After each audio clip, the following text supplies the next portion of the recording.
Welcome back to the show. You know, I just didn't get enough of my Hot Topics panel at the beginning of the hour, so I brought them all back for more fun. Shante, Travis, and Joseph are all back with me now. Thank you for being here and sticking around this fine hour. Of course. So Delish says, Delish is a online website talking about food.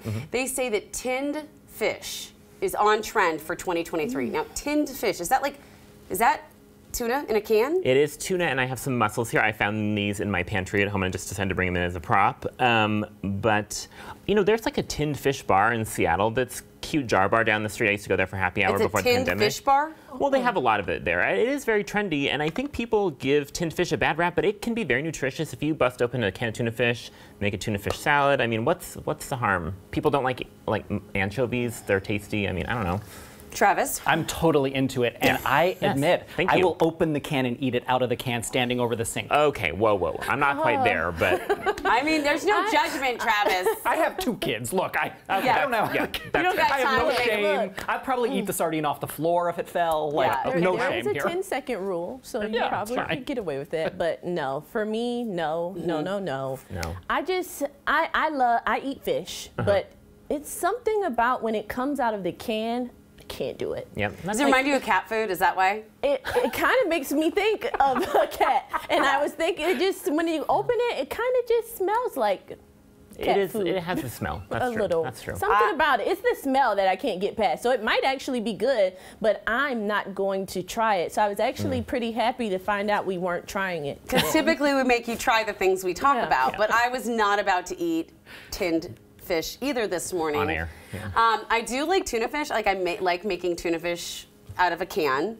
Like that's a good healthy meal. Yeah. I mean, there's some good nutrition here. No, tuna, it's fine. A lot of sodium. A lot of sodium, so you get low sodium. Yeah. The only problem is I always, whenever I open the can, and my cats are everywhere, so it's almost like, See, forget it. They know. They thought it was theirs. But how is it trendy? It's like the oldest food there is. I know. I know, it's like my grandpa canned loved peaches. it. Well, if you ever go to a bar that does have tin fish, they make it really cute, though. I mean, it's very, like, Instagrammable, I think. I love that somebody decided to make that their business. Like, kudos to you for being that creative. Yeah. All right. A study finds a surprisingly high number of diners eat solo. Do you eat in public alone? Do you like eating in public alone? I do now. I used to be a person like, oh, I don't want to eat alone because I didn't want people to think I was lonely. But now I don't mind. I have a cocktail. I sit there. I put up a little YouTube sometimes. I have my AirPods in, and it works. It's very peaceful. I gotta be more like Shante. So wait, when you say you've never gone to a dinner or somewhere and eaten alone? No, even like in college, I wouldn't go to the dining hall by myself. But what's weird about this when I was thinking about it, when we were talking about it with the team, suddenly, if I'm in an airport, I have no issue eating by myself, like traveling. Yeah. But if I'm like in Seattle, there's no way you're ever going to see me eating by myself in public. I'm sorry, it's just not for me. I'm weird. It is a dream if I could eat by myself. I have a 5-year-old, a 9-year-old, and a husband. Yep, that's If I could possibly eat by myself, it would be a spiritual experience for me. I love that for you. I never thought about it that way, but I could imagine. I agree with you 100%. There's nothing I love more than when I get a meal by myself and I could just eat and I have my book and I'm just eating. And I think people must look at me and go like, she's having way too much fun over there with her food. Oh.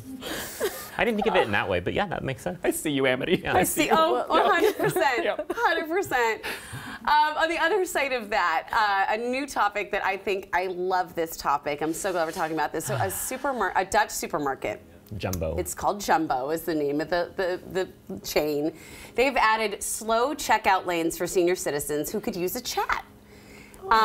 So have any of you ever been a cashier or worked in service and got to talk to people? Because I honestly, like if I ever leave this job, that's the job I want. I want to be the cashier at the slow checkout lane. I worked at the Gap when I was in college, and I loved talking to people more than anything else. I couldn't sell worth anything. Me neither. But man, did I like talking to people. So yeah, I would volunteer for this shift if I worked at Jumbo, which is an amazing name, by the way, for a 100%. supermarket.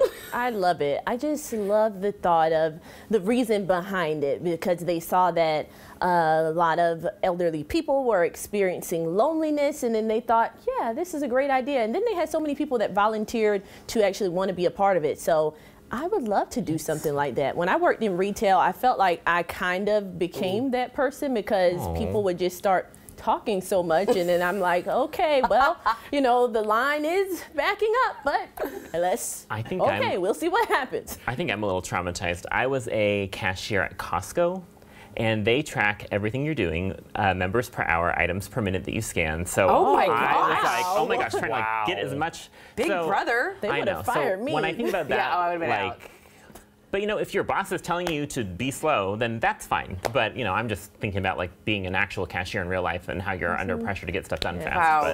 But But also, can I do it? I mean, like, does it have to be senior citizens? Like, I kind of, again, like, I think it's for anyone No, who wants it's it. any- talking to anyone another who- grown-up. Oh, Yeah. it's Nice. anyone. Okay, Yeah. but I guess that was the reasoning behind it, the people experiencing loneliness. Yeah. Yeah, Okay, see, I got love it, that. got it. I think it's fantastic. Another thing that I think is pretty fantastic is this West Seattle bar. It's called the Skylark. They're holding adult spelling bees. Yeah, West Seattle. Okay, yeah, that's the only part that's going to be hard to get to. But are we good spellers? Because I'm an okay speller. There's one word I spell wrong all the time, and that is, Joseph? Recipe. Why do I spell recipe wrong? I don't know. I I don't know. It's a funny word to me that you. Yeah. I don't know. I don't know. We just all have these things. Yep. So, would you guys like to hear the most commonly misspelled words according to Google? Yes. Apparent, believe, entrepreneur, That's a hard one. Entrepreneur, I license, see. License, okay, yeah. privilege, pronunciation, separate, tendency, recipe. No, I'm just kidding. Recipe is not one Is of them. Wednesday on there? Because that's That's a hard one. Wednesday.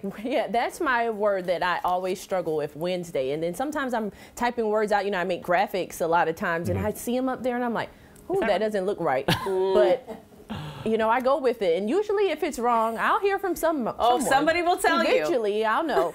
But Yes. there's been one Spell time where I check had is a my word friend. wrong all morning, and then it was finally like 8:30, and somebody was like, and I'm like, oh, well, Whoops. 4 hours later, but thanks. Oh, yeah, not for me. I feel As like long as, go ahead. I've like outsourced my brain to my phone. I just sort of mash my fingers at the keyboard until it like is right. So I have no idea how anything is spelled anymore.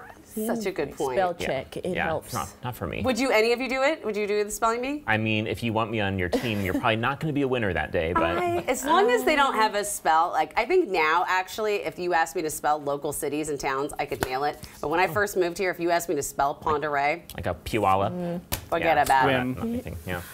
Oh my gosh, you guys, thank you so much for being here for Hot Topics. It's been such a pleasure. Love you, Travis. Love you, Shante. Always love you, Joseph. And thank you all for being with us and spending time with us today. You can check our website for more of our content. You can always send us an email and share your thoughts. But most importantly, my friends, get out there and enjoy your new day. We'll see you next time. Some segments of New Day Northwest